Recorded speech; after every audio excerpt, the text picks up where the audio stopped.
Hello दोस्तों, good morning. आपका दोस्त विजय कुमार। पार्ट 22 स्वीकारता की कला परिभाषा।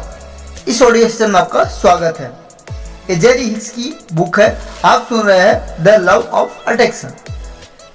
जेरी अब्राहम, मैं कहना चाहता हूं कि इस नए विषय में मेरी इस नवीन समझ पर बहुत ही असर डाला है, क्योंकि मैंने कभी भी इस दृष्टिकोण से व अस्पष्ट विचार से नहीं किया जैसे आपने किया। यही स्वीकारता की कला है। क्या आप हमें इसके बारे में बताएंगे? अब्राहम, हमें स्वीकारता की कला में आपकी भूमिका आपको याद कराने के बहुत ही प्रसन्नता होगी, क्योंकि इस नियम की स्वदेशी समझ व उपयोग से आप सभी कुछ प्राप्त कर सकते हैं। दूसरे शब्दों में, यह भी आकर्षण के नियम जैसा ही है, चाहे आप इसे समझते हो या नहीं समझते हो। हमेशा आपकी प्रतिक्रिया जताते हुए सटीक परिणाम देता है, जो हमेशा आपकी सोच के सामने ही होते हैं, लेकिन स्वीकारता की कला के स्वदेशी उपयोग के लिए जरूरी है। आप अपनी भावनाओं को प्रति निरंतर जागरूक रहे, जिससे आप अपने विचारों की दिशा का चयन कर सके। इस नियम को समझकर आप यह पहचानने में सक्षम हो जाएंगे कि प्राप्त वस्तु को सृजन आपने आकांक्षा पूर्वक किया है।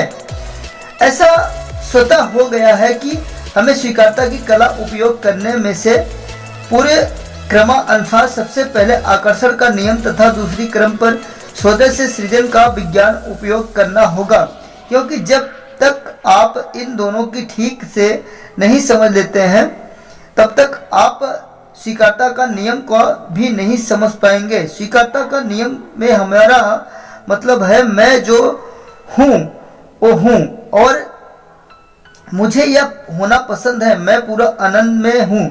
आप वास्तविकता में आप ही, हालांकि आप मुझसे बहुत अलग है, लेकिन ऐसा होना अच्छा ही है, क्योंकि इसमें मैं जो चाहता हूँ उस पर ध्यान केंद्रित कर पाता हूँ।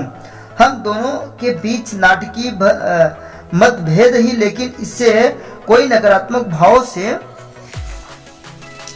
पीड़ित नहीं होता, क्योंकि मैं इतना बुद्धिमान हूँ कि मैं स्वयं को जिन चीजों में सहज करता हूँ, महसूस करता हूँ, उन पर ध्यान नहीं देता। मैं यह समझ गया हूँ कि स्वीकारता की कला को उपयोग करना मेरा ही कार्य है। मैं इस भौतिक जगत में सबको उस सत्य को बोध करवाने नहीं आया हूँ जिससे मैं सत्य मानता हूँ, ना ही मैं यहाँ अनुरूपता या समानता के लिए जागरूकता फैलाने आया हूँ, क्योंकि मैं इतना से तो समझता हूँ कि समानता का अनुरूपता की तरह विभिन्नता से भी सृजन को प्रेरणा मिलती है। अनुरूपता पर ध्यान केंद्रित करते समय मैं उससे सृजन की प्रक्रिया नहीं बल्कि उसके परिणाम पर केंद्रित रहता हूँ। इस पर ग्रह तथा ब्रह्मांड के जीवों के बचे व बने रहने के लिए स्वीकारता के नियम का पालन करना बहुत आवश्यक है। इस प्रजाति पृथ्वी व ब्रह्मांड की उत्तरजीविता के लिए स्वीकारता के नियम का जारी रहना परम आवश्यक है। इस प्रक्रिया के चलते रहने की प्रबल स्वीकृति किसी व्यापक दृष्टिकोण वाले स्रोत को मिलती। आप संभवतः अतः भौतिक दृष्टिकोण से स्वयं के विस्तार को स्वीकारना न करें, और आप जब ऐसा नहीं करते हैं तो स्वयं को दोषी मानते हैं। जब आप ऐसा परिस्थितियां देखें जिसका प्रभाव आप पर पड़ता है और अपने इससे उसे नहीं रोकना या परिवर्तित करने का निर्णय किया, तो आप उस पर परिस्थिति भाग रहे हैं। यह हमारे द्वारा बताई जा रही है कि स्वीकारता के बिल्कुल उलट है। स्वीकारता का अर्थ है चीजों को देखने की ऐसी दृष्टि जो हर समय आपके अपने आंतरिक अस्तित्व से जुड़ाव को स्वीकार करे। ऐसा करने के लिए आपको अपनी समय काल वास्तविकता से डेटा को चुनकर निकालना होगा और उनमें से उन पर विचार करना होगा कि जो आपको अच्छे लगे इसमें आपको अपने भावनात्मक मार्गदर्शन प्रणाली की उद्योग द्वारा अपने विचारों के सुनिश्चित निर्देशन में सहायक मिलेगी। क्या मैं अन्य लोगों से विचारों से स्वयं की रक्षा न करूं? जेरी, मेरे लिए प्रारंभ की यह प्रश्न बहुत जटिल रहा है कि हम उन लोगों से अपनी रक्षा कैसे करें जिनकी सोच हमसे बिल्कुल अलग हो। यह भी कह सकते हैं कि वे हमसे इतने अलग होते हैं कि संभवतः वह किसी तरह हमारा स्थान ले लेंगे।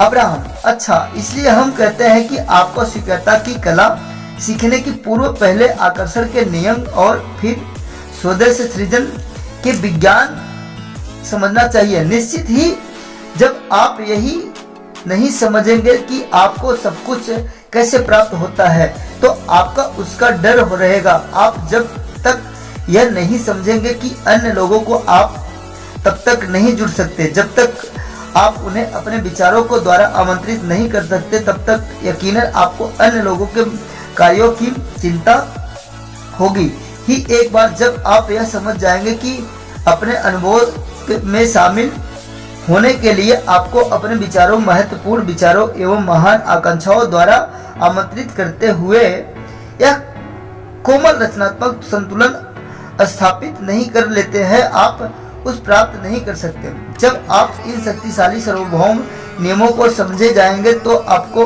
इन विद्वानों, अवरोधकों, सेनाओं, युद्ध व जेलों की कोई आवश्यकता अनुभव नहीं होगी, क्योंकि आप समझ जाएंगे कि आप अपने लिए जैसी दुनिया बनाना चाहते हैं उसे बनाने के लिए स्वतंत्र हैं। इसी तरह अन्य लोगों को अपनी दुनिया को जैसा बनाना है चाहते हैं बना सकते हैं। उनके चयन के आपको भयभीत होने की कोई आवश्यकता नहीं है। आप इस समय ज्ञान के बिना अपनी पूर्ण स्वतंत्रता का आनंद नहीं ले सकते। इस भौतिक जागृत में ऐसी बहुत सी चीजें हैं जिनमें आप पूरी तरह से सामंजस्य में है, वही भी ऐसे वस्तुओं में से जो आपसे पूरी तरह सामंजस्य विभिन्न है और कुछ अन्य इन दोनों के बीच में। लेकिन आप जिन भी बातों से असहमत हैं उन सबको नष्ट या नियंत्रित करने का कोई आवश्यकता नहीं है, क्योंकि वे सभी चीजें लगातार परिवर्तित हो रही है। इसकी जगह आपको आगे बढ़कर उन चीजों को की खंड प्रतिखंड, दिन प्रतिदिन, वर्ष प्रतिवर्ष पहचान करनी होगी जो आपको पसंद हो, और आपको अपने विचारों को, ताकत को उस पर ध्यान केंद्रित करने में उपयोग करना होगा तथा आकर्षण के नियम की शक्ति को उसे आपके पास लाने की स्वीकारता की देनी होगी। दूसरे के व्यवहार से हम असुरक्षित हो सकते हैं। लोग द्वारा अन्य लोगों को कुछ भी करने से रोकने का मुख्य कारण आकर्षण के नियम के प्रति उनकी जानकारी का नहीं है होना चाहिए।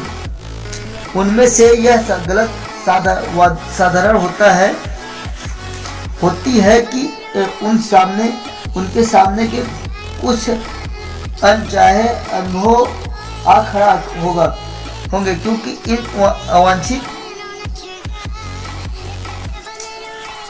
अनुभव को स्वयं को तो झेलते हैं, उन्होंने अन्य लोगों को भी ऐसा ही करते देखा है। इसलिए मानते हैं कि चूंकि कि कोई भी इन बुरे अनुभवों को स्वदेश से चयन नहीं करता, इसलिए खतरे से वास्तविकी व डरते कि यदि अन्य लोग इस व्यवहार में अपनाने लगेंगे तो यह जल्दी उनके अनुभव में भी शामिल हो जाएगा। आकर्षण के नियम की जानकारी के अभाव में वह स्वयं को असुरक्षित मानते हुए रचनात्मक हो जाते हैं। इस तरह की दीवार खड़ी हो जाती है और इस असुरक्षा के चलते सेनाएं सज जाती है जिनकी कोई आवश्यकता नहीं है।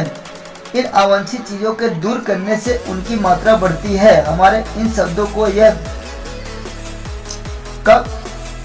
अर्थ लगाई गई है कि आप संसार की सभी विषमताओं में मुक्त जिस पहली विषमताओं को आप स्वयं से दूर करना चाहेंगे, वही उन सभी के कारण बनने का कारण बन जाएगी। हमारे इन शब्दों को अर्थ केवल इतना है कि हम जानते हैं कि आपके लिए मौजूद प्रचुर विभिन्नताओं के बीच आनंदपूर्वक जीवन बिताना संभव है। इन शब्दों को केवल यही आवश्यकता है कि इनमें से आपको अपनी निजी स्वतंत्रता प्राप्त करने में सहायता मिले, जो आपको तभी प्राप्त हो सकती है जब आप ब्रह्मांड के नियमों के उपयोग की विधि सीख जाएंगे। तब तक आपको पहले नियमों में से समझकर उपयोग करना ही नहीं सीख जाते हैं। तब तक आपको स्वीकारता की कला को तो समझ सकेंगे और ही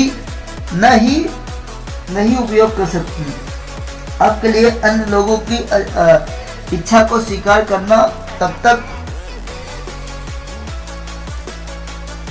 तक संभव नहीं हो सकता जब तक आप यह नहीं समझ जाते कि इसका आपका कोई प्रभाव नहीं पड़ेगा, क्योंकि आपके अस्तित्व की गहराई में से निकली भावनाओं के बहुत शक्तिशाली होती है। चूंकि आप स्वयं को बचाए रखना चाहे, आप ना तो किसी अन्य से अन्य भयभीत होने के और ना ही ऐसा करने की अनुमति देंगे।